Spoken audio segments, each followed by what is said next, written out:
पंजाब हुकूमत का जमीनों पर कब्जा करने वाले माफिया के खिलाफ बड़ा इकदाम। एंटी लैंड ग्रैबिंग एक्ट 2025 का ड्राफ्ट तैयार कर लिया गया है। ड्राफ्ट कानून काबीना की मंजूरी के बाद असेंबली में पेश होगा। हर जिले में डिप्टी कमिश्नर की सरबराही में कमेटी बनाने की तजवीज़ दी गई है। कमेटी 90 दिन में कब्जे के केस का फैसला करेगी।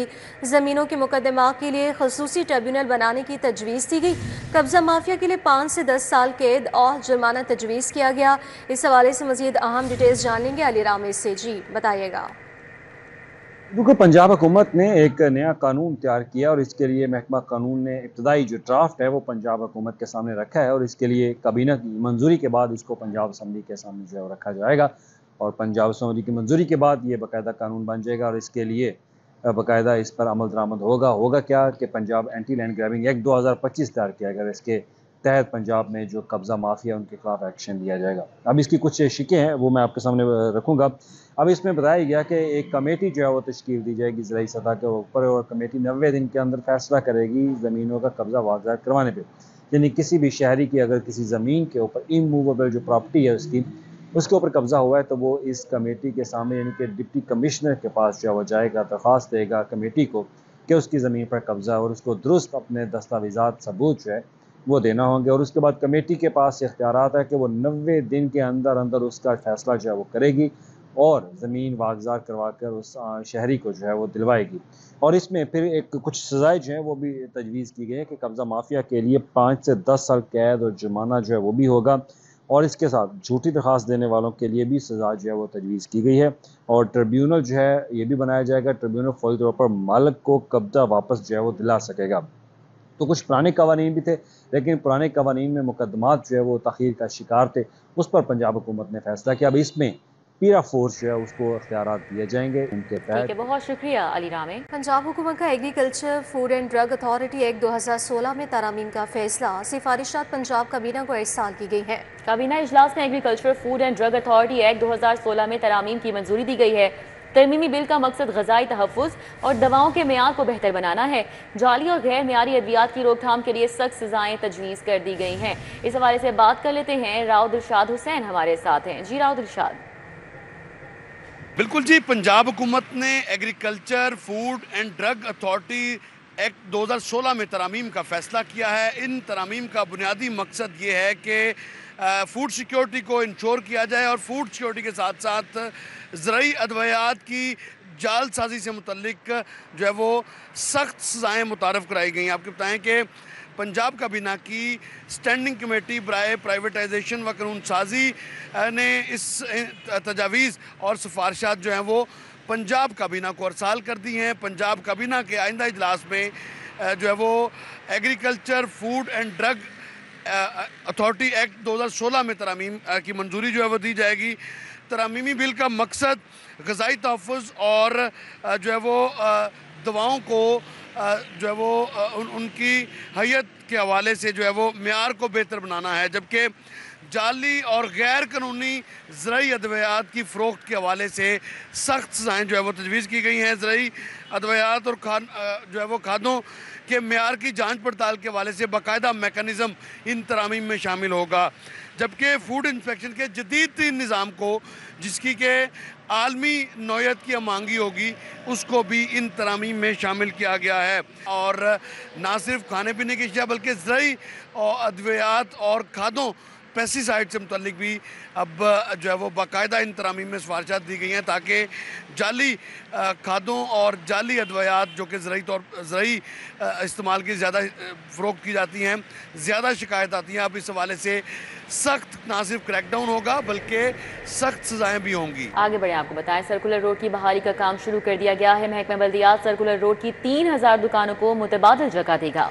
3000 दुकानें खत्म करके सड़क की तोसी और तज़ीन व आराश की जाएगी। सर्कुलर गार्डन में अंडरग्राउंड दुकानें और पार्किंग बनेगी। बहाली का काम शुरू कर दिया गया है। मज़ीद जानेंगे एडिटर ब्यूरोक्रेसी कैसर खोकर से। जी बताइएगा। ने सर्कुलर रोड पर तजावजात के खात्मे की मंजूरी दे दी है और वॉल सिटी अथॉरिटी और डीसी लाहौर को हदायत की गई है कि सर्कुलर रोड पर जो तजावजात है उसका खात्मा किया जाए और 3000 दुकानें जो हैं उनको मुतबादल जगह दी जाए ताकि वो दुकानें खत्म की जाए और सर्कुलर रोड पर जो है ग्रीनरी लगाई जाए और उस पर उसको असल हालत में जो अंग्रेजों के दौर का सर्कुलर रोड था उस रोड की हालत में उसको बहाल किया जाए। जबकि इसके साथ ही जो सर्कुलर गार्डन है वहां पर जो 3000 अंडरग्राउंड दुकानें बनेगी और अंडरग्राउंड पार्किंग बनेगी सर्कुलर गार्डन पर और इस वाले से ये मनसूबा भी महकमा बल्दियात ने मंजूर किया है और इस वाले से ये इकदाम किए जा रहे हैं। खासतौर पर सर्कुलर रोड पर तजावजात खत्म करने का जो फैसला हुआ है इस पर फैसला हुआ कि तजावजात फौरी तौर पर हटाई जाए ताकि और दुकानें जो है वहां पर उनको मुतबादल जगह दी जाए और दुकानें जो बनी है उनको खत्म किया जाए, सर्कुलर रोड को बहाल किया जाए उसकी असल हालत में ताकि सर्कुलर रोड की असल हुसन तरीकी हैसियत जो है वो बहाल की। ठीक है कैसे खोकर, बहुत शुक्रिया। वॉल सिटी अथॉरिटी का अंदरून शहर को असली हालत में बहाल करने का फैसला। अंदरून शहर की फसल के साथ साथ कायम दुकानें और मार्केट्स अंडरग्राउंड मुंतकिल हो जाएंगी। 4000 से ज़ायद दुकानों और 4 पुलिस स्टेशन की निशानदही कर ली गई है। पुलिस और दीगर इदारों ने दुकानों का ऑडिट शुरू कर दिया है। ऑडिट में रकबा, सहूलियात, सेफ्टी, मियाद का जायजा लिया जा रहा है। अंडरग्राउंड मार्केट्स के लिए बिजली, पानी, एमरजेंसी सिस्टम प्लान तैयार किया जा रहा है। ताजरों से मुशावरत और मुतबादल जगह या मुआवजे की तजावीज़ ज़ेर गौर हैं। अंडरग्राउंड मार्केट को जदीद सहूलत और टेक्नोलॉजी से आरास्ता किया जाएगा। इरफान मलिक हमारे साथ हैं, उनसे बात कर लेते हैं। जी इरफान मलिक। जी बिल्कुल, आपको बताएं वॉल सिटी अथॉरिटी की जानिब से शहर का जो अंदरून शहर है इसका हुसन बहाल करने के लिए एक बड़ा फ़ैसला किया गया है और ये फ़ैसला ये है कि अंदरून शहर की फसील के साथ जो दुकानें हैं, जो मार्केट्स हैं, उनको अब अंडरग्राउंड किया जाएगा। इस हवाले से आपको बताएं कि पहले ये तजवीज़ जो सामने आई थी कि तमाम जो दुकानें हैं इनको हटाकर किसी और मुकाम के ऊपर मुंतकिल किया जाए, लेकिन इसके साथ साथ बहुत जो है वो इस हवाले से तहफ़्फ़ुज़ात थे ताजरों के और उन रिहायशियों के जो सालों से वहाँ पे रिहाइश पजीर थे और उसके साथ साथ वहाँ पे दुकानें कायम रखी थी, मार्केट्स थी, कारोबार कर रहे थे। तो इस हवाले से अब ये फ़ैसला किया गया है कि फसील के जो चारों इतराफ़ में जो दुकानें होंगी उनको अब अंडरग्राउंड किया जाएगा और ऊपर जो है वो उस फसील को, उसका हुसन जो है वो जैसे पुरानी हालत में थी वैसे बहाल रखा जाएगा और तमाम मार्केट जो हैं ये अंडरग्राउंड हो जाएंगी। और इस हवाले से आपको ये बताते चले कि पुलिस और दीगर जो कानून नाफिज करने वाले इदारे हैं, सिक्योरिटी और दीगर इंतजामात जो हैं और उसके साथ साथ ताजरों के साथ मुलाकातें जो हैं वो इसका सिलसिला शुरू कर दिया गया है। पुलिस हुकाम के मुताबिक ये ऑर्डर जो है वो आइंदा चंद रोज़ बाद शुरू हो जाएगा, जिसके बाद ये तजावीज़ जो हैं वो वॉल सिटी अथॉरिटी को भिजवाई जाएंगी और उसके बाद इसके ऊपर वर्किंग का आगाज़ जो है प्रॉपर तरीके से ठीक है, बहुत शुक्रिया इरफान मलिक। हुकूमत का लाहौर वासा की तर्ज पर तमाम इस्लामी एजेंसीज के क़याम का फैसला। सेक्रेटरी हाउसिंग ने एजेंसी के क़याम की वर्किंग का टास्क डीजी वासा पंजाब को सौंप दिया है। इससे कबल 19 इस्लामी वासास का क़याम अमल में लाया जा चुका है। इस क़याम का फैसला किया गया है। मज़ीद तफसीलात जान लेंगे दुरे नयाब से। जी बताइएगा। जी बिल्कुल, वासा की लाहौर की तर्ज पर एक कामयाब मॉडल को इम्प्लीमेंट किया जा रहा है और महकमा हाउसिंग इससे पहले पंजाब के 19 अजला में तकरीबन इसका दायरा कार बढ़ा रहा है। अब ये हतमी तौर पर फैसला हो गया है कि इसका पंजाब में तमाम अजला में वासा का नफाज किया जाएगा और जिन अजला में वासास का क़याम अमल में नहीं लाया गया वहाँ पर भी वासा का दायरा कार फैला दिया जाएगा। पंजाब के जितने भी अजला हैं तकरीबन 40 के करीब उनमें वासा का क़याम होगा। वासा लाहौर की तर्ज पे डेवलप्ड वासा होगा, अपनी मशीनरी होगी, अपना स्टाफ होगा और किसी भी हंगामी सूरत हाल में निपटने के लिए पूरे वसाइल उनको दिए जाएंगे ताकि अर्बन फ्लडिंग से लेके या किसी सैलाबी सूरत हाल से निपटने के लिए उनके पास पूरी स्ट्रेटजी, वसाइल और एक मैकेनिज्म हो। और जिस तर्ज पे वासा लाहौर काम करता है उसको मॉडल बना के तमाम ज़िलों में, चाहे लाहौर की से बात की जाए सादकाबाद तौंसा तक या इधर से बात की जाए अटक तक, तमाम तर वही मैकेनिज्म होगा जो वासा लाहौर फॉलो करता है क्योंकि ये कामयाब और रोल मॉडल है पंजाब हुकूमत के बाद। सेक्रेटरी हाउसिंग नूर बिन मिगल ने इसका बाकायदा हुक्म जारी किया है और डीजी वासा पंजाब को ये टास्क सौंपा है कि इसकी वर्किंग करें, इसके SOPs तय करें, इसका JDs भी इसकी जो है बनाएं और किस तरह से वसाइल उनको दिए जाएंगे, उनका रेवेन्यू मॉडल कैसा होगा, उनको चलाने के लिए क्या वसाइल दरकार होंगे, अफसरान मुलाजिम की तनख्वाहें कैसे निकलेंगी, ये तमाम मॉडल जो है वो बनाया जाएगा। जिसके बाद पंजाब के तमाम शहरों में वासा का क़याम अमल में लाया जाएगा और मुस्तबिल में तौंसा, गुजरात जैसी सूरत हाल या दरियाए रावी, दरियाए चनाब, सतलुज के इर्द गिर्द आबादियों वाली सूरत हाल कोशिश की जाएगी कि शहरों के अंदर अर्बन फ्लडिंग या सैलाबी सूरत हाल लेस्को में इख्तियारात का नाजायज़ इस्तेमाल इख्तियारात के नाजायज़ इस्तेमाल पर 2 आला अफसरान के खिलाफ तहकीकात का आगाज़ कर दिया गया। डीजी एडमिन मासूमा खान और डिप्टी डायरेक्टर एडमिन इस्मा के खिलाफ इंक्वायरी शुरू कर दी गई है। इस हवाले से मजीद हमें आगाह कर रहे हैं शाहिद नदीम सिप्रा, बताइएगा। जी बिल्कुल, लाहौर इलेक्ट्रिक सप्लाई कंपनी में अख्तियारात का नाजायज़ इस्तेमाल करने पर 2 आला अफसरान के खिलाफ तहकीकात का आगाज़ कर दिया गया है और लेस्को चीफ के अहकामात की रोशनी में एक आला सतह की कमेटी तश्कील दी गई है, जिनको हदायत जारी की गई हैं कि डायरेक्टर एडमन मासूमा आदिल और इनके साथ डिप्टी डायरेक्टर एदमा अस्मा जो हैं, इनके खिलाफ जो इल्ज़ामात लगाए गए हैं उसकी तहकीकात की जाएँ। तो general manager operation Ejaz Bhatti को कमेटी का कन्वीनर मुकर्रर किया गया है, जबकि chief engineer design Nisar Sarwar और डायरेक्टर M&S फारूक गुज्जर को मेंबर मुकर्रर किया गया है।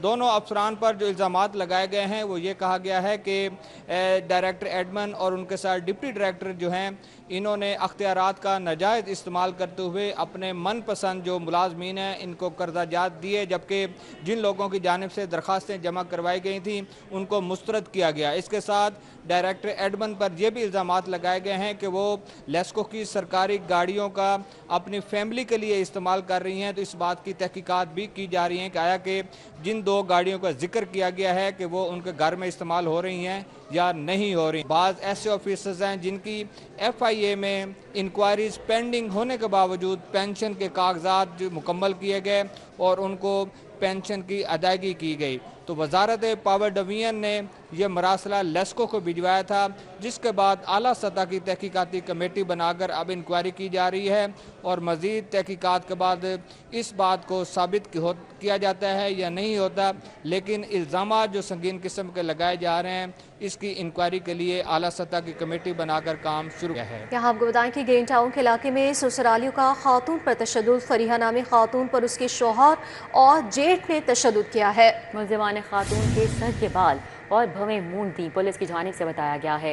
मज़ीद जान लेते हैं, हमारे साथ वकास अहमद हैं। जी वकास। जी बिल्कुल, ये ग्रीन टाउन पुलिस ने मुतासरा खातून की मदयत में मुकदमा भी दर्ज कर लिया है और मुकदमा खातून फरीहा के शौहर और उसके जेठ के खिलाफ दर्ज किया गया है।